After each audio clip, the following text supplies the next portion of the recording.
Yes, sir. Do you believe the Democratic Party will remain dominant at the state level for the next 10 years, or will we get the gradual shift to the Republican Party in the legislature?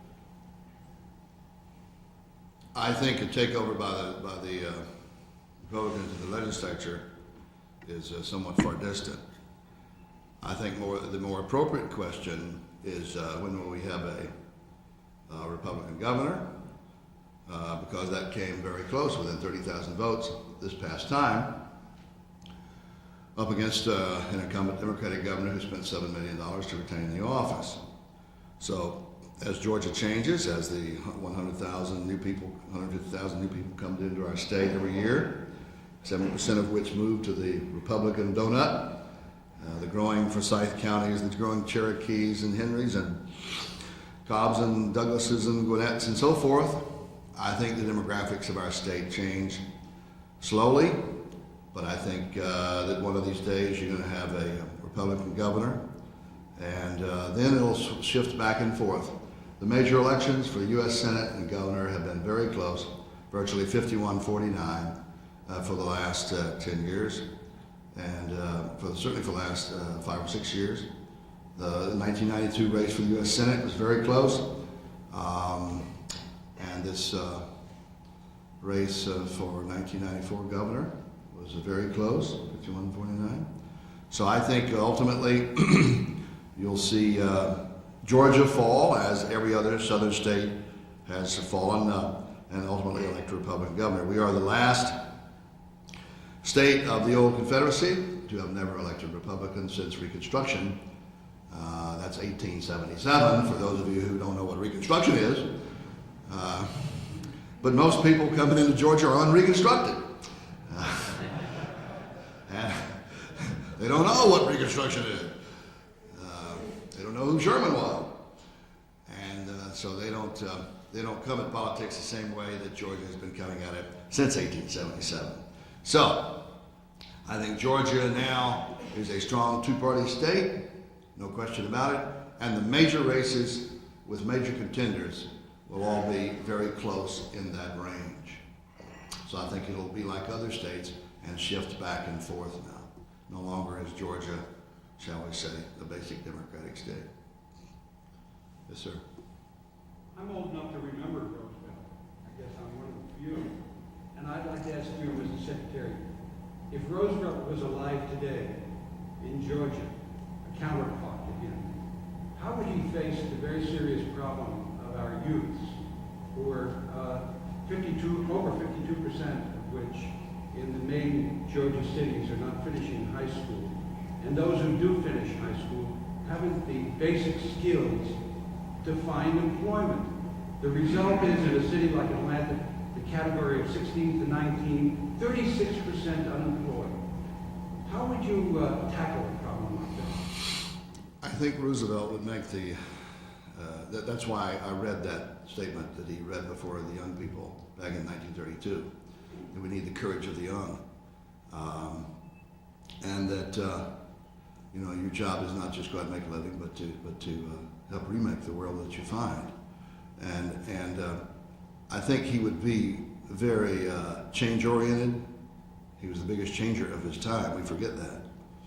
And he would look and explore every option to tackle the problem. That's the way he worked.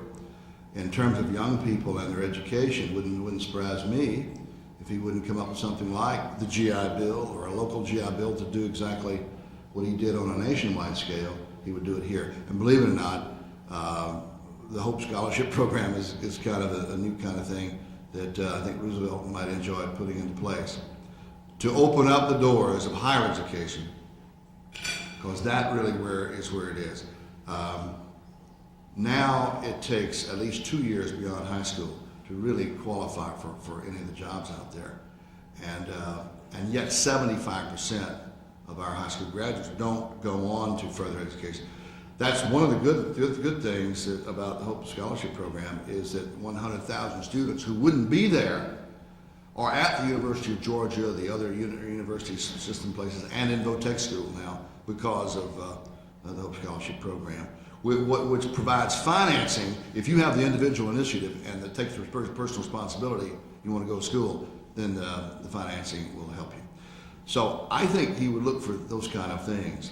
I understand that this Hope Scholarship Program is one of the most innovative programs of its kind in the country, and that no other state really has anything really like it. So I think Roosevelt would tackle that. In terms of skills, I think that's exactly where we are. Other than promoting small businesses, I think the key to the international marketplace and becoming moving our economy forward is skill development. And that means that I think we're going to need a real national focus on resources in the private and public sector on education, particularly higher education, and opening the doors to higher education in every way, particularly to Votech School.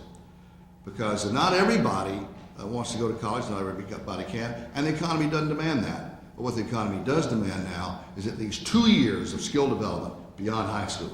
Then you can be part of the American dream. Without that, you don't have a prayer. So that's what we got to work at, providing some resources, public and private, to open the doors of our education for our youngsters who do graduate from high school. Those who don't graduate are a whole nother problem. The whole K through 12 at-risk crowd is a whole nother problem. And when you drop out of school, you're dropping out in effect of the economy and society, and you're in deep trouble right there.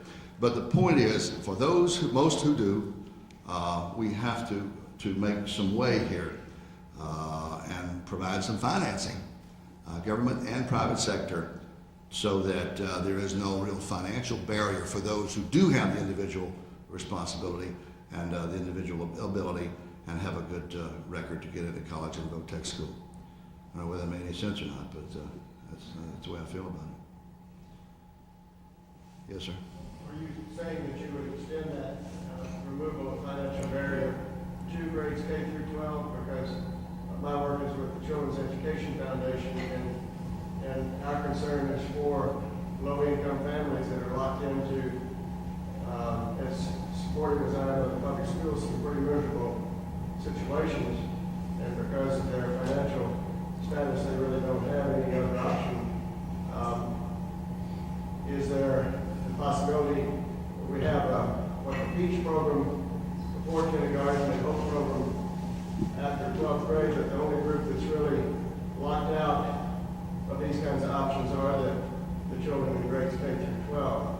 Obviously, it's too late by the time you get 18 if you haven't had a substantial education to go on to post-secondary education. Would the Democratic Party perhaps look at this sort of disenfranchised group of young people in some kind of financial support way? I think President Clinton has put forward something called a GI Bill for workers. I'm not quite sure familiar with the details, but has fought efforts to cut back on education in the Congress. Well, what I think we need here, and I think you're exploring that, is public and private efforts to deal with those K through 12 at risk because of where they live or whatever situation, to expand some choices. Whether expansion of choice means within that district and schools within that district or some other alternatives. I think the key is the very practical thing, what works. You know, you come in, and Roosevelt was very practical, show me something that works. He tried a lot of things, some of which was declared unconstitutional. The NRA was declared unconstitutional, the AAA was declared unconstitutional. He tried to replace the Supreme Court, and that didn't work. The point is that we're leaning forward in the foxhole there. I mean, we're trying something. It's what he said, show me something that works. I mean, let's experiment. If it works, fine. If it doesn't work, let's get rid of it, try something else. But above all, try something. And I think he certainly would not have limited it to just public exercise. He would have certainly involved the private sector as well. So more and more, the way I see it is that if the public sector and the private sector can set some goals and work together, then you've got something there that's very, very precious and can produce some good results. And I think it's a time to be open-minded and experimental about the toughest problems that we face. Someone else. Bill, good morning. Max, good morning. Do you anticipate running for Senate next year? Yeah, if Sam Dunn doesn't, then that's something I'm interested in doing. Do you think you will? I've always thought he wouldn't. For 9 months, I thought he wouldn't. But he said he'll let us know this month. So, you know, like sands through the hourglass. These are the days of our lives. One more question. Yes, sir. I'm sorry, Lee. Okay. Yes, sir. Yes, Mr. Secretary. With all of the change that happened in the state, it seems as though we can call it sort of a dead zone, the southeast part of DeKalb County. But as far as businesses are concerned, when I talk about landfill, when I talk about truck stops, I'm talking about genuine businesses, as the gentleman said just now. Before you get 16 and 17 years old, that is a problem that is easier than what we think it is. We don't see what's happening with the schools yesterday. Despite these guns found in the schools yesterday, and the welfare reform that happened in the Senate yesterday. These folks must have jobs, and there must be a direction, or we are about a civil war within our own communities. I want to know what the state is going to do about those things. Well, thank you. Coming from Lithonia and that southeastern portion of DeKalb you mentioned, I've happened to fight the acceleration of landfills in my hometown, and I have seen the area, shall we say, not share in the greater progress of areas around it, very near around it, and it's discouraged me. I've been distraught somewhat about it. Your point is well taken. If we can reach those K through 12 somehow and get them graduated from high school, they seem to be in a whole other category of life. The at-risk youngsters, for whatever reason, pose a real challenge, and particularly in terms of job opportunities, training, skill development, that kind of thing. I've always thought, the Chinese proverb was correct. Give a man a fish, you feed him for a day, but if you teach him how to fish, you feed him for a lifetime. And in the whole welfare reform exercise, quite frankly, I'd like to see it more not just work-oriented, but job training-oriented. Then you got something. If you're training somebody, then they got a future. You're training them to fish and to fish for themselves. And that's what we ought to be about. Whether it's women on welfare or young men without jobs, that's what we ought to be about. And we have that capability to do that. But it's going to take that united effort between public and private to move in a positive direction. Yes, ma'am, you want to have a last question? I've been doing quite a bit of research about inner city violence and education for youth. And I read Jeffrey Canada's book. He started a project in Harlem and in Boston where he goes into inner city schools and starts with the children who are quite young, has them stay after school in a situation where there is no weapons and total discipline, where they get taekwondo, they get music lessons, they get dance lessons, they get jazz lessons. A lot of it's grant money, a lot of it's volunteers. But if you have these kids off the street after school, and you have them in a safe environment, and you have them involved, you're going to have these kids unavailable to gangs, unavailable to crossfires in drive-by shootings, etc. With all the HOPE money going to college, is there HOPE money that can be funneled into, even in a pilot project, in an inner city school where we can start and see if this works, and then possibly even go to the private sector with some corporate monies? I mean, is there a way of financing a pilot project that would experiment and see if this works here? You'll want to address your comments to the governor. I'm sure he has a lot of suggestions on how to spend the money, but that's a good one. I will say this. Some Hope Scholarship monies go to K through 12, the what is it, four-year-olds, kindergarten for four-year-olds at risk, I think, something like that.